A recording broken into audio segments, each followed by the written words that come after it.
Food, they say, is a great lifter. Throw in a few drinks with it and it sets the mood all right for all and sundry. But this time around, did consumers choose to give restaurants and pubs a miss, given that the overall mood was on hold at least until the festive season kicked in? Let's ask somebody who is right in the thick of things, Riyaaz Amlani, who runs some of the most popular joints and pubs across the country, the MD and CEO of Impresario Entertainment and Hospitality, which owns a number of chains. Really, let me ask Riyaaz to actually name that because it's a really long list. Riyaaz, so good having you. Thanks so much for taking the time out and speaking to us at BloombergQuint. A pleasure, my pleasure. Thank you for having me. Now, Riyaaz, so just so that I'm sure you're well known in your circuit, but just so that our viewers also know, you, if I'm not wrong, you run Smokehouse Delhi, you run Social, and a bunch of other very popular brand names. Yeah, so we as a company, we run Social and Smokehouse Delhi. In addition, we also started our business with Mocha, a coffee shop chain. And we also run Saltwater Cafe, Slink and Bardo, Ishara, which is a differently enabled restaurant, Prithvi Cafe. So yeah, we have fun. I'm sure you're having fun. I was wondering, Riyaaz, if indeed this time around things have looked slightly different. The whole idea of this real economy check conversation is to try and talk to companies which are not necessarily in the listed domain, but capture the pulse of the consumer and the Indian citizen. Now, have the last 3 to 6 to 9 odd months been starkly different from something that you've seen in the past? It would be incorrect to say it was starkly different. We had a reasonably good Q1. The last 2 months, which is October and September, have been a little muted than before. We've seen about a -3% degrowth. But we're expecting the next few months to be better. So the same-store sales growth has been flattish, but it hasn't been a substantial dip, except the last 2 months. But typically, the restaurant business does see a slowdown in the September and October months because there are lots of festivals and people tend to go to each other's homes and not so much going. They don't spend so much time going out to restaurants during September and October. Oh, that's so, counterintuitive. It's not been so bad. Oh, but I was under the impression that most people during the festive season and Diwali, Navratri, etc., would be going out and drinking and eating. You were saying that this is a very seasonal phenomenon. Every time during this year, you do not necessarily have the best of occupancy. No, we do not, because you know how during the Ganesh Chaturthi time things are a little bad. There's also the Shraddhs, then the Navratras. Typically, these are times when people are fasting and observing their festivals, and they tend to either go to a religious gathering, or they go to the Navratri festivals, or they go to each other's homes. So typically these 2 months is a typical lull period for restaurants. Okay, interesting data. Now, one of the other things that I was trying to get via this conversation, that what is seasonal is, is anybody's guess as to whether it changes or no. But whether or not before this September and October month period came in, and even during now, has there been a change in the business environment? One is how the consumer approaches your places or your outlets, which is based on the consumer sentiment. The other is liquidity, cash flow, rates, etc. Because rates have come off, but companies, the mid-sized companies, say that they haven't really experienced that cut in rates as well. What's been your experience as an entrepreneur on all of these counts? So we've not had a bad experience. Like I said, the growth we've not seen growth, but we've seen flat sales.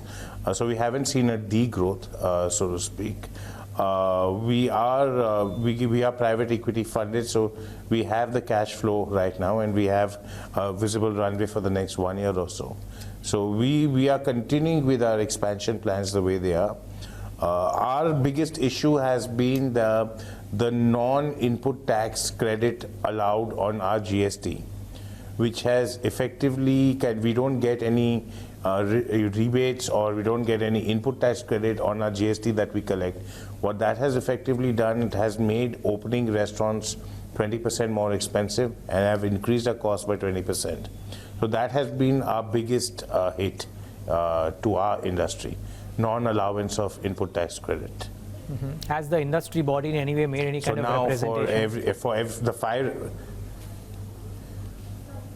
So we have been making representations. We've been talking to the specially constituted group of ministers. We have been talking to them. We have been telling them that, the hospitality industry is the most intense employer per square foot in the services sector. And by actually letting hospitality industry have the input tax credits, we can actually unleash the true potential of the restaurant industry. Because we still believe there's a lot of room to grow, but our capital doesn't get that far anymore. So what we could have done, we could have opened 5 restaurants. Now we can only open 4 because of the input tax credit. So that's a 20% shave on our ability to open more restaurants. Straight there.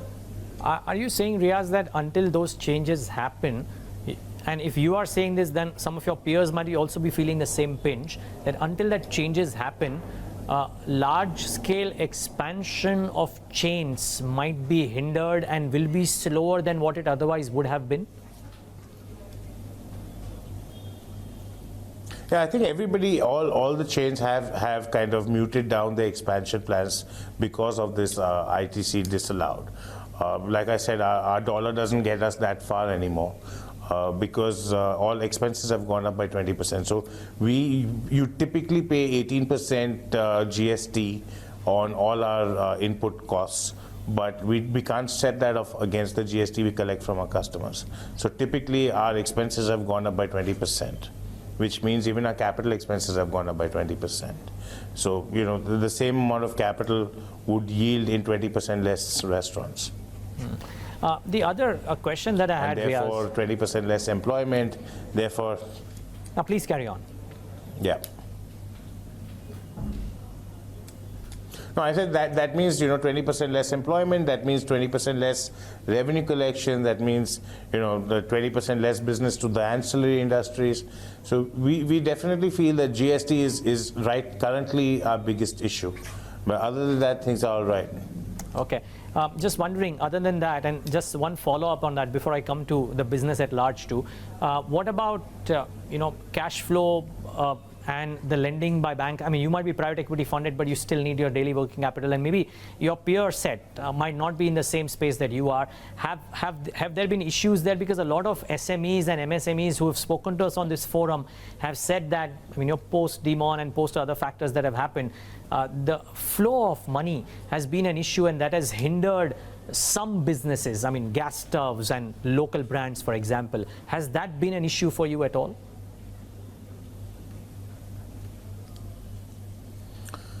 Well, of course, after demonetization, things did slow down for a bit, but then we also saw business climb back up very quickly after the first 3 months.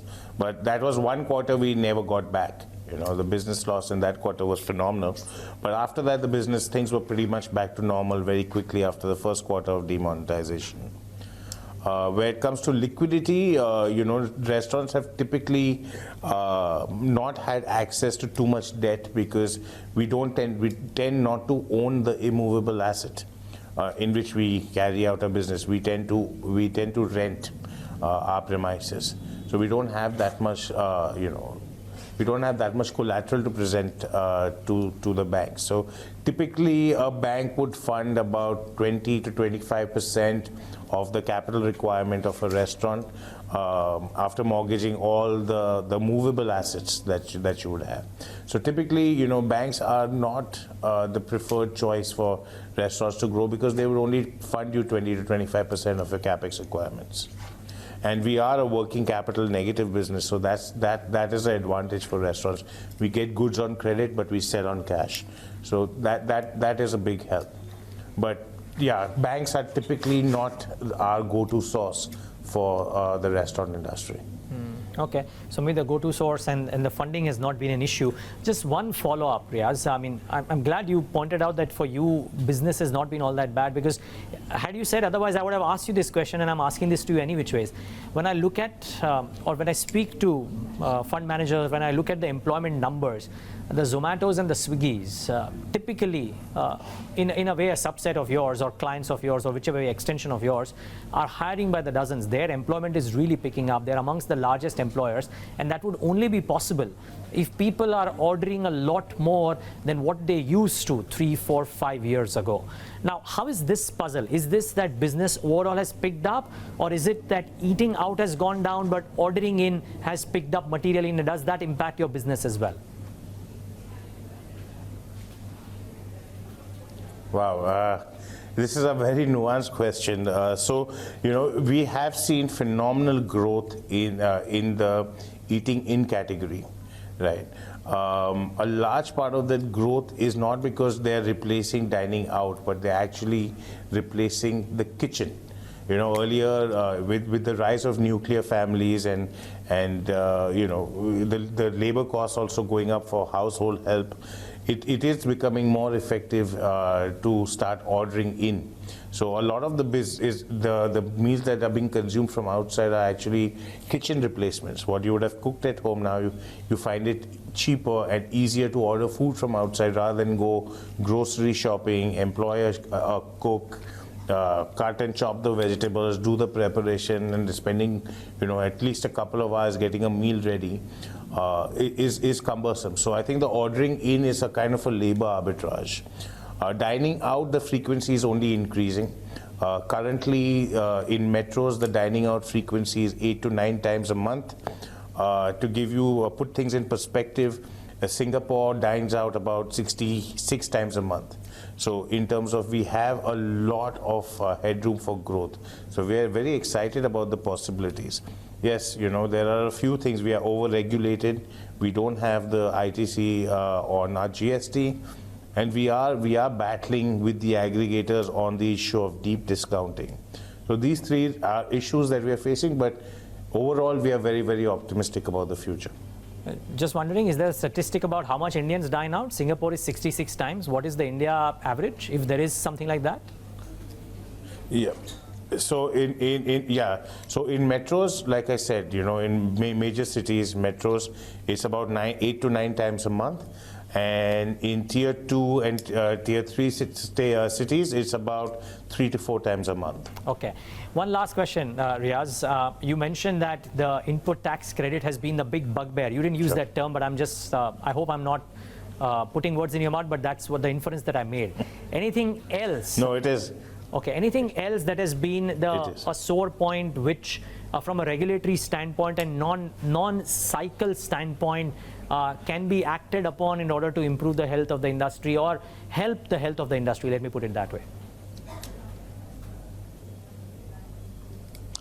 So yeah, there are a couple of things that we've been asking the government to do besides the input tax credit on GST. One is that we are very highly over-regulated. Like for a restaurateur to sell a sandwich, they need 35 different NOCs and licenses. And I think that we are the most over-regulated industry in the country today. And that comes to, because we fall under so many different industries. So many different ministries. So we need a health license, we need an excise license, we need a police license, we need a shop and establishment license, we need a factory license. So there's a whole host of licenses that we need to get. I definitely think that easing up on those licenses from 35 NOCs, which is what's required in India, but in a place like Turkey or Singapore, you need only 5 licenses to operate a food services business. So definitely, I think we need government will to kind of ease up on the regulations of, controlling the restaurant industry. It's easier to open up arms factory in terms of licenses than a restaurant. So we definitely want the government's intervention in reducing the amount of NOCs and licenses that we need.